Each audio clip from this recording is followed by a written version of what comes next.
വൽ ഫിത്നതു അശദ്ദു മിനൽ ഖത്ൽ. നിർത്തല്ല, അത് ഭയങ്കര വിഷയമാണ്. ഫിത്നയാണ് കൊല്ലലിനേക്കാൾ ഏറ്റവും അപകടകരം. ഫിത്നയാണോ കൊല്ലലാണോ നല്ലത്? ഫിത്ന എന്ന് പറഞ്ഞാൽ ഭാര്യയും ഭർത്താവിനെയൊക്കെ തെറ്റിച്ച, കുടുംബങ്ങളെ തെറ്റിച്ച, അതാണോ നല്ലത്? അവലെയാണ് കൊല്ലലാണോ നല്ലത്? കൊല്ലുന്നതിനേക്കാൾ ഫിത്നയാണ് ഭീകരം. അത് ഭയങ്കരമായ ഒരു ആശയമാണ്.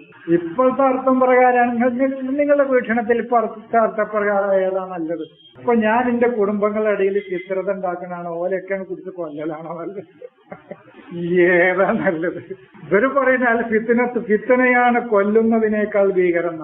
ഇവരെന്ത് എഴുതിയിരിക്കുന്നത് മർദ്ദനം കൊലയേക്കാൾ നിഷ്ഠുരമാകുന്നു. മർദ്ദനാണ് കൊലയേക്കാൾ നിഷ്ഠുരം ഇവിടെ എഴുതിയിരിക്കുന്നത്. അത് അതിനേക്കാളും വലിയ പോക്കാ.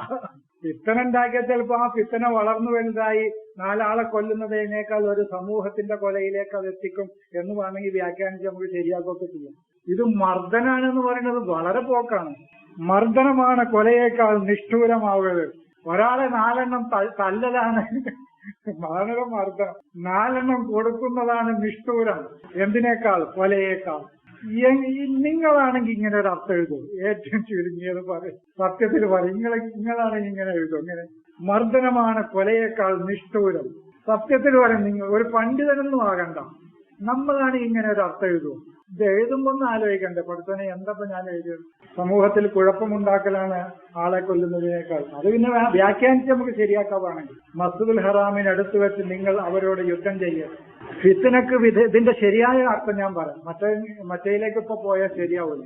ഫിത്തന എന്ന് പറഞ്ഞാല് ബന്ധത്തെ, നമ്മുടെ കുടുംബ ബന്ധത്തെ പിരിക്കാനുള്ള പണിയെടുക്കുക. തെഫ്രീഖത്തുൽ മുഹബ്ബീന, ഇഷ്ടപ്പെട്ടവരെ പരസ്പരം പിരിക്കുക. തെഫ്രീഖത്തുൽ മുഹിബ്ബീന, സ്നേഹിക്കുന്നവരെ പിരിപ്പിക്കുക. അതൊരു ഫിത്തനയാണ്. മൂസയെയും സുലൈമാനെയും അള്ളാഹു ഫിത്തന നടത്തി. നിങ്ങള് കുറച്ച് ആഴത്തിൽ മനസ്സിലാക്കണം കേട്ടോ. ഫിത്തന എന്ന് പറഞ്ഞാൽ അല്ലല്ല, തെറ്റിക്കലല്ല. അതിപ്പോ നിലവിലുള്ള അർത്ഥം തഫ്രീഖത്തുൽ മുഹിബ്ബീൻ, അതിന്റെ ലാഹിറായ അർത്ഥം, ബാഹ്യമായ അർത്ഥം അതാണ്, പരസ്പരം സ്നേഹിക്കുന്നവരെ പിരിച്ചു കളയും. അതിന്റെ ബാത്തിനായ ഒരു അർത്ഥത്തിലേക്കാണ് ഞാൻ പോകുന്നത്. ഖുർആൻ ഉദ്ദേശിക്കുന്ന അതിന്റെ ബാത്തിനായ ഒരു അർത്ഥത്തിലേക്കാണ് ഞാൻ പോകുന്നത്. അള്ളാഹു ഫിത്ന നടത്തിയത് മൂസയെയും സുലൈമാനെയുമാണ്. എന്ന് പറഞ്ഞാൽ വഫിന്നാരിഹും യുഫ്തനൂൻ, ഞാറിലിട്ടിട്ടാണ് അവരെ ഫിത്ന നടത്തിക്കൊണ്ടിരിക്കുന്നത്. എങ്കിലേ അവർ നൂറിലേക്ക് വരുള്ളൂ. എന്ന് പറഞ്ഞാൽ ഒരു ലോഹം തീയിലിട്ടിട്ടാണ് അതിനെ സ്ഫുടം ചെയ്തെടുക്കുന്നത്. അങ്ങനെ സ്ഫുടം ചെയ്ത് എടുത്തു കഴിഞ്ഞാൽ പിന്നെ ആ സ്ഫുടം ചെയ്തെടുത്ത വ്യക്തിയാരോ അയാളെയല്ലാതെ പിന്നെ മറ്റാരെയും അവർക്ക് സ്നേഹിക്കാൻ കഴിയില്ല. അതാണ് മൂസക്കും സുലൈമാനും പിന്നെ അള്ളാഹുവിനെ അല്ലാതെ സ്നേഹിക്കാൻ കഴിഞ്ഞില്ല. ഫിത്ന ചെയ്യാന്ന് പറഞ്ഞാൽ അവനെ കുഴപ്പത്തിലാക്കുക എന്നല്ല അർത്ഥം. അത് കുഴപ്പം തന്നെയാണത്. അവന് ഏതൊക്കെ ഭൗതികതയോട് എന്തിനൊക്കെയോടുള്ള ഭ്രമങ്ങൾ ഉണ്ടായിരുന്നോ ആ ഭ്രമങ്ങളിൽ നിന്നൊക്കെ അവന് വേർതിരിക്കുക. എന്നിട്ട് അള്ളാഹു എന്ന സത്യത്തെ മാത്രം സ്നേഹിക്കുന്ന തലത്തിലേക്ക് അവനെ മാറ്റിയെടുക്കുക. അതാണ് ഫിത്ന. അതാണ് മൂസയെയും സുലൈമാനെയും അള്ളാഹു ഒക്കെ ഫത്തന്ന സുലൈമാന എന്ന് പറഞ്ഞത്. ഞാൻ സുലൈമാനെ ഫിത്ന നടത്തി എന്ന് പറയുന്നത് അതാണ്. ഒഴക്കത് ഫത്തന്ന മൂസ എന്ന് പറയുന്നത്, മൂസയെ ഫിത്ന നടത്തി എന്ന് പറയുന്നത് അതാണ്. എന്ന് പറഞ്ഞാൽ മൂസയ്ക്ക് എന്തിനോടൊക്കെ ഏതൊക്കെ ഭൗതികതയോട് ഭ്രമമുണ്ടായിരുന്നുവോ ഇഷ്ടമുണ്ടായിരുന്നുവോ അതിൽ നിന്നൊക്കെ അതിനെ വേർതിരിച്ച് അള്ളാഹു എന്ന പരമമായ സത്യത്തെ മാത്രം സ്നേഹിക്കുന്ന ഒന്നിലേക്ക് അതിനെ കൊണ്ടുവരിക. ഇതാണ് ഒരസത്യത്തിൽ നിന്ന് മനസ്സിനെ വേർതിരിച്ചു കൊണ്ടുവരുന്നതിനേക്കാൾ വ്യക്തം. അതാണ് കാര്യങ്ങൾ വ്യക്തമാകാം. അസദ്ദു എന്ന് പറഞ്ഞാൽ കഠിനമല്ല, ഏറ്റവും സ്പഷ്ടമായതെന്നാണ്. അത് അള്ളാഹു ഷദീദാണെന്ന് പറഞ്ഞാൽ കഠിനമായി ശിക്ഷിക്കുന്നവന്നല്ല, ഏറ്റവും കാര്യങ്ങൾ സ്പഷ്ടമാക്കി തരുന്നവൻ അള്ളാഹു ആണെന്നാണ്. വലമ്മാ ബലഗ 40 സനതൻ വബലഗ അശുദ്ധഹു എന്ന് പറഞ്ഞാൽ അതാണ്.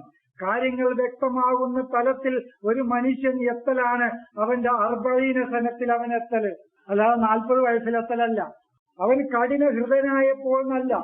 വലമ്മാ ബലഗ 40 സനതൻ, ഒരാൾ 40 സനത്തിലെത്തിയാൽ വബലഗ അശുദ്ധഹു, അവന്റെ ചിന്താപരവും ബുദ്ധിപരവും അവൻ വളരെ ശക്തമായ തലത്തിൽ കാര്യങ്ങൾ തൗലീഹ് വ്യക്തമായി കിട്ടുന്ന തലത്തിലേക്ക് ഒരു മനുഷ്യൻ എത്തല്. അപ്പൊ ഫിത്ന നടത്തലാണ് അജ്ഞതയിൽ നിന്ന് മനുഷ്യന്റെ മനസ്സിനെ വേർതിരിക്കുന്നതിനേക്കാൾ കാര്യങ്ങൾ വ്യക്തമാകാൻ അതിനെ സ്ഫുടം ചെയ്തെടുക്കലാണ്. എൻറ്റയർലി വിശദീകരണം തന്നെ മാറി, ആശയം തന്നെ മാറി. ഇത് തെഫ്രീഖ തന്നെയാണ്, വേർപിരിക്കൽ തന്നെയാണ്. നമുക്ക് മുഹിബായ ഇഷ്ടപ്പെട്ട എന്തൊക്കെയുണ്ടോ, പെണ്ണ് നമുക്ക് ഇഷ്ടപ്പെട്ടതാണ്, സമ്പത്ത് ഇഷ്ടപ്പെട്ടതാണ്, മുതൽ ഇഷ്ടപ്പെട്ടതാണ്. അങ്ങനെ ഭൗതികതയിൽ പലതിനോടും നമുക്ക് ശഹുവത്തുണ്ട്, മോഹങ്ങളുണ്ട്. നമ്മുടെ മുഹിബീങ്ങളാണത്. അതിൽ നിന്നൊക്കെ നമ്മുടെ മനസ്സിനെ സ്ഫുടം ചെയ്തെടുത്ത് അള്ളാഹുവിനെ മാത്രം സ്നേഹിക്കുന്ന ഒന്നിലേക്ക് ഇതിൽ നിന്നൊക്കെ തെറ്റിക്കുകയാണ് നമ്മളെ.